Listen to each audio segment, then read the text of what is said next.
This is the Undersound with Cherri B, and we have the DJ for Quality Control Records, Ruben Wood.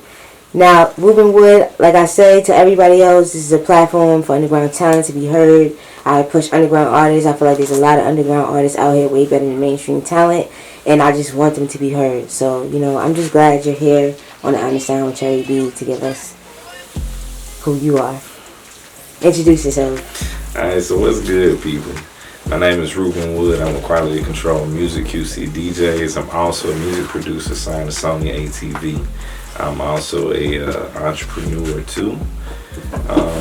I own Cannon Woods brand, so if you partake of CBG products or CBD, definitely tap in with me. Also, I'm the host of SOM Talk Live FM, which is a syndicated FM radio show that is on over 120 FM stations across the U.S. That's fire. Yeah. So, we talked a little bit when we came in, and you said that you were from Brooklyn, which I didn't know. Oh, you I used to live in Brooklyn.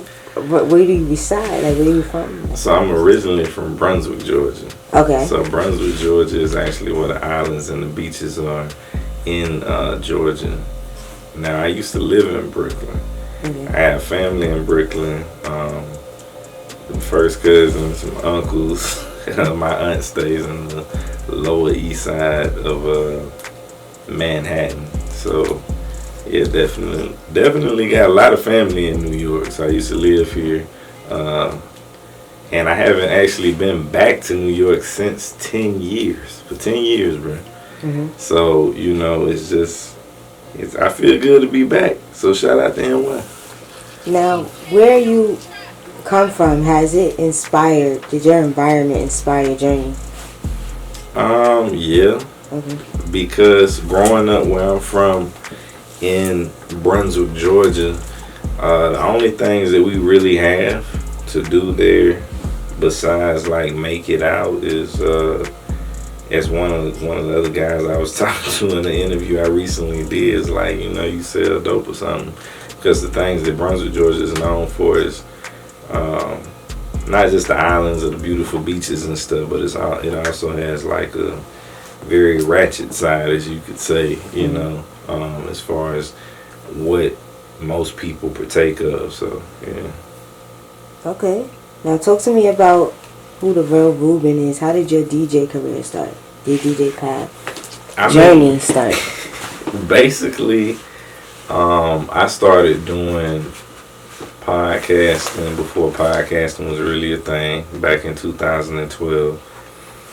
That basically transitioned from doing that to actually having a radio show in 2016 to 2019. Really it was 2018, but 2019 when I moved back to Atlanta, that's when I actually got on the airwaves in Atlanta, Georgia, as well as Columbus, Ohio with Fly 93.5. So shout out to them. Pretty much, like, I have been a consistent on-air DJ for years. Now, when it came to like clubs and stuff like that, I'm just getting back into that now. You know what I'm saying? So, and another fun fact about me is I like EDM music as far as DJing more so than hip hop. Okay. And although I do love hip hop, but because I'm more so musically inclined and driven, I love EDM music and the sounds and stuff that comes with that. Okay. What did you take from working at a radio station? The number one thing I took was, the formatting. Okay. Because, like with the syndicated side, that's when I'm talking live. One side is non-commercial. Mm-hmm. So because it's non-commercial, one thing it says in the name is it's non-commercial, but also it fits a certain format. We can't play mainstream artists on non-commercial radio. Commercial radio, obviously you can play your top 40, your top R&B or hip hop artists and stuff like that, because I work in an urban format.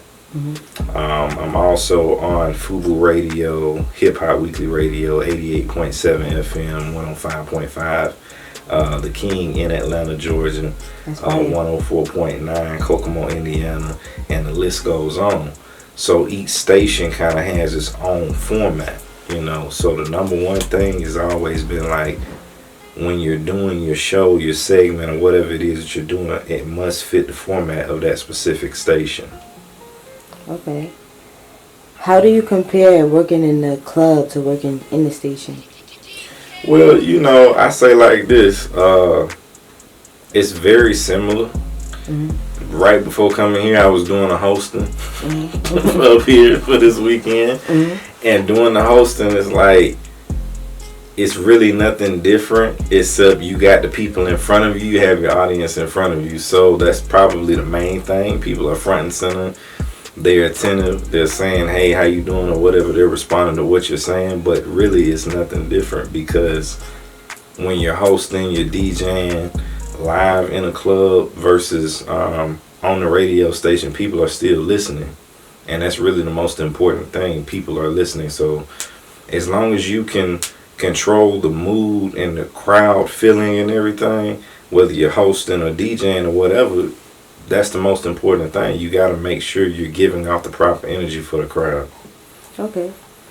So then what was your transition after the radio, and then what was next? I mean, my transition, to be honest with you, was probably like just being an entrepreneur. Okay. Getting into esports and to like the cannabis industry for the health side of it. So when did quality control come into play? They actually came into play probably like a month ago, a month and a half to 2 months ago. I'm gonna be honest with you, like I've been grinding for a minute, trying to really reach out to them and make the connection. So it was really like a blessing, to be honest with you, because it happened the way it was supposed to, organically. Shout out to one of my business partners, Nisha, who was actually P's sister, for making that happen. Shout out to Mr. 2 Official for making that happen, because he's the head of marketing and quality control. I work with him directly. But basically it was just hard work. That's really what that was, because they did not have to take no chance on me. They did not have to believe in my brand or anything like that. So it was really just being in the right place at the right time and having the necessary credentials to be able to move forward with that. Congrats, yo. Yeah, appreciate that. That's big. So what is the most misunderstood about the DJ culture? I would say one of the probably most understood things would be like, if you pay a DJ to play your record, your record is automatically going to take off. And that is probably one of the most misunderstood things, because if your record is trash, it doesn't matter how many people listen to it, they're all going to have the same opinion. So as an artist, you have to put out quality music in general.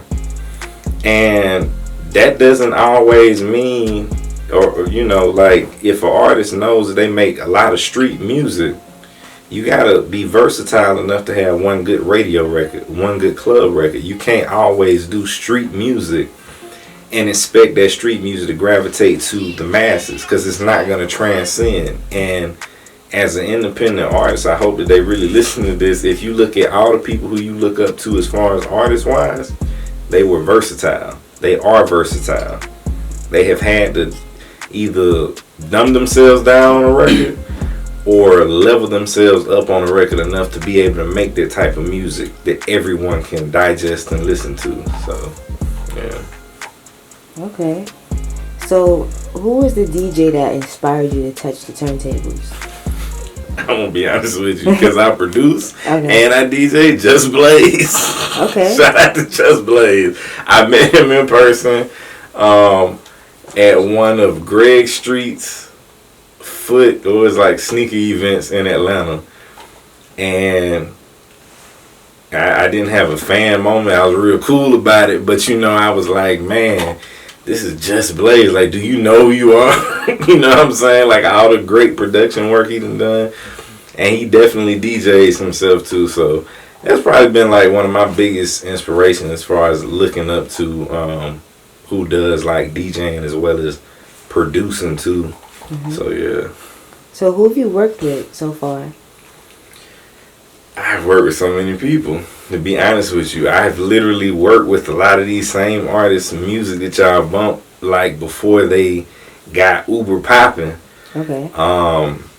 Literally was working, helping to promote MMG for a couple years back during the time when like they were doing stuff with Maybach Latino and Meek Mill was coming out and everything. He had the Dream Chasers mixtape series. I think it was Dream Chasers 2, which was his most downloaded mixtape. Shout out to Philly.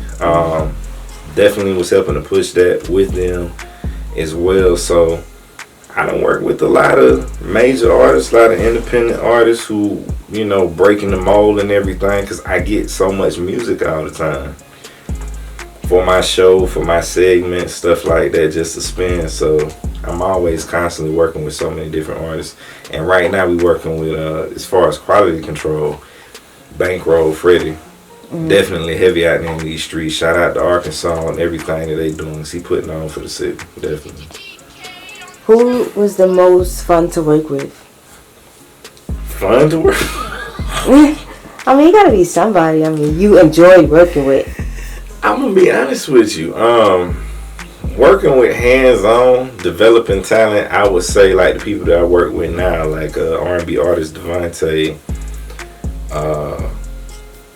Keyshawn out of Atlanta, Georgia. Definitely GCC out of Lake Charles, Louisiana, and DB Cash out of Baton Rouge. Just the up and coming artists are the ones who are the, you know, fun ones to work with because they're building something. Mm-hmm. How do you honestly feel about the music scene today? I feel like it's getting in a better place. Because we got a lot of versatility. You got a lot of new lanes that have opened up and given availability for other artists to have their talent be able to speak for itself. You know, a couple years ago, you probably wouldn't have rolled around and heard a Megan Thee Stallion song playing in NY. You wouldn't have heard a Lil Baby song playing in NY. Nah, you know what I'm saying? Because I was riding around. Shout out to Scott with the Evo agency. I was riding around with him last night, and you know, Baby was playing all on the radio. Megan Thee Stallion was playing all on the radio. That's important for me because I'm from the South, and I remember living up here in New York, in Brooklyn.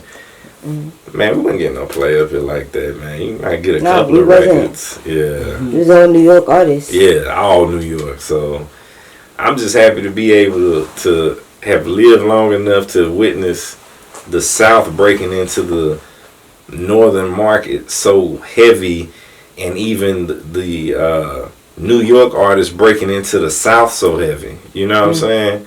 Just to see kind of everything picking up and everybody being able to have their own lanes and transcend. So I think it's at a good place right now, you know, because you still can do a boom bap record and make some money. You know what I'm saying? You can still do that, or you can make a party record right now too. So, how has working with MMG and working at these radio stations shaped you to be a successful DJ?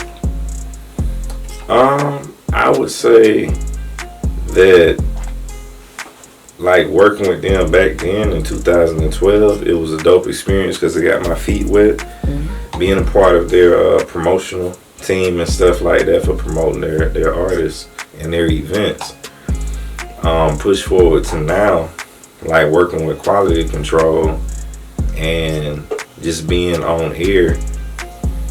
It's kind of shaped me in a lot of different ways because I know you do your interviews and stuff this way, this style, but if you was doing it on radio and everything, you would probably deal with certain unnecessary flack, you know what I'm saying? Yeah. And a lot of times, like when we in media and everything, people don't understand the pros and cons of that, you know? Yeah. There are a lot of pros and cons that go with that. And whereas you can be a part of a team over here y'all can be making moves. It doesn't mean that the radio station or the brand that you're a part of as the radio station conglomerate is gonna support that, or that they're gonna back you. So overall, it's kind of molded me to just be like, one of the most important things is like, always focus on your own brand. Yeah. Build your own brand, because your own brand can transcend past that. So tell me, what are some ups and downs of being a DJ? Man, you get a lot of random emails, unsolicited emails. Nah, I would say like the ups and downs is people get mad at you when you tell them the truth, or if you don't play their music. If you tell them like, listen, man, this is not a radio single, this is not a club record, this is something that's an album cut, literally. Like, if I'm listening to your album, I'm gonna put next on this song. You know what I'm saying? Like, at least, I mean, that's what people don't realize. Like, that's what you need. Right, the real feedback. Yeah. That's like, they should be proud. Like, niggas be telling their friends they music is good, and they really be putting that out. Like, it's ridiculous. Yeah. So, now, the 5 foundational elements of hip-hop, as you all know, include rap, breakdancing, beatboxing, graffiti, and DJing. How different would hip-hop be without a DJ? I mean, I don't know who would be the go-to person to really get your music out there if you didn't have DJs. The DJ job is really hard. Mm-hmm. It's really crazy too, because really DJs and publicists are pretty much hand in hand. Okay. And the reason why I say that is because one works on the press side, the other works on the club and radio side. One is organic in the street, the other one can be digital and online, as well as organic. So when you're doing events, what you gotta hire to play your music? A DJ. So it's kind of like they go hand in hand. And without having the DJ, I don't know who would be playing these records. Because back in the day when hip hop really first got started, man, we didn't have Bluetooth. We didn't have the Bluetooth speakers and stuff. So you couldn't play you couldn't play music like that. So DJ's role is so important with them breaking new artists and helping artists to succeed. A lot of time DJs are underrated, they're underappreciated. Even media, especially black media, it's underappreciated, the things that you yourself do. Yeah. Because as artists, they feel like, they get on and then they want to go to this other outlet. They trying to go do Vogue, or they trying to do Variety magazine, and all this other stuff. They don't want to touch where they need to continue to build that support and the loyal following and everything. That's a lot of times why you see artists fall off, because they get so many yes men around and they don't want to go to DJs. They don't want to go to the urban media outlets to really talk to them to say, well, how does this sound? Because it's your DJs that's in the clubs, it's your DJs who on the radio, who got the mix shows and stuff like that. They're the ones who are reaching people, the listeners, the organic, followers and stuff. So yeah. Okay. What do you want your overall outcome to be from, Hey man. Because I don't know if it's gonna. I don't want to say as DJing, because I don't know if you might end up. Your end route might be DJing. So what's your overall outcome? I would say just to have a good, solid foundation with. It's cool. I'm sorry. Let me pull it. This guy. All right. Okay. So, my main thing is just literally just to have like a deep, solid foundation with my career. And when I say my career, I mean like my businesses. Because having my own brand is more so what's going to give me longevity. Okay. DJing and producing is cool and everything, but what I do with SOM, House One, or Can of Woods, that's what's gonna bring me longevity. You know, shout out to McQueen and the Violet Fog, Sovereign Brands, and City Gear, because I've been doing different things with those, you know, companies, corporations, and stuff like that. So, excuse me, for me myself, it's really just the business. Continuing to expand my business and what it is that I'm doing, because the entrepreneurial side will take you, you know, further places than just limiting yourself to saying, like, you know, I just want to DJ in clubs. That's cool, but that's probably not going to pay you as much as you want to be paid. You know what I'm saying? So, yeah. So, what's next for you? Hey, man, I'm going to be honest with you. Tap in with me at RUEBEN on Instagram so you can see. Okay. Real talk. What's next for me is just Can of Woods. You know, bringing holistic health and CBD, CBG products to the masses, and doing more in the esports realm. We recently did an event with the Atlanta Hawks esports team, the Talent.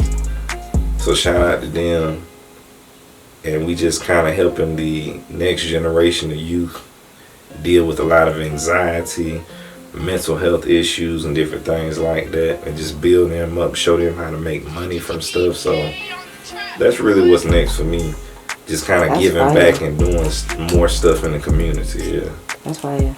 Appreciate Congrats that. on that. Like, appreciate that. That's fire. So I want to thank you for coming on to Undersound with Cherri B, and I also want to thank you for being somebody that some people can look up to showing them that it's possible to follow your dreams and continue to, you know, make something out of your life and do something, like, you know, believe in yourself and have the confidence. So I really appreciate that, and thank you. Hey, thank you for having me, and definitely if I can do it, y'all can do it. Seriously. And is there any advice you can just give someone who's trying to do what you're doing? Yeah, man, research. Okay. Do your research so you don't go through the mistakes and stuff I did, you know. That's the number one thing I tell everybody. Research will save you. And I always remember that. Don't be too proud to do research, because that helped me when I felt like, oh, I'm reaching out to all these people and they're not answering me. Let me do some research. I'm reaching out to the wrong people. Mm-hmm. I need to go above them. So do your research. It always comes through. Mm-hmm. Yeah. Thank you. And we're out. All right.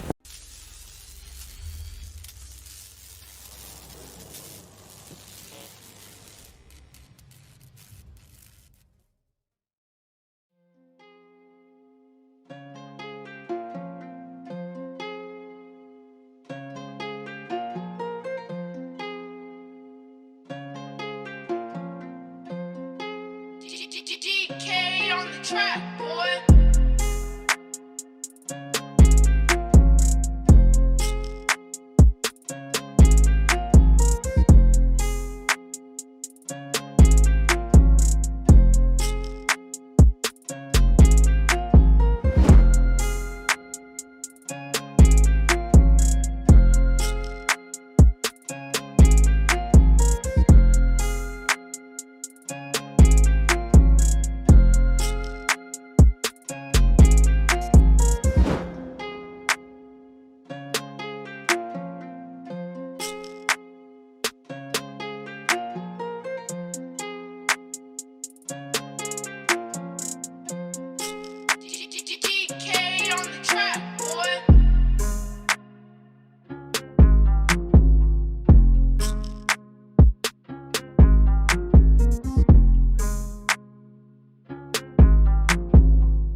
track,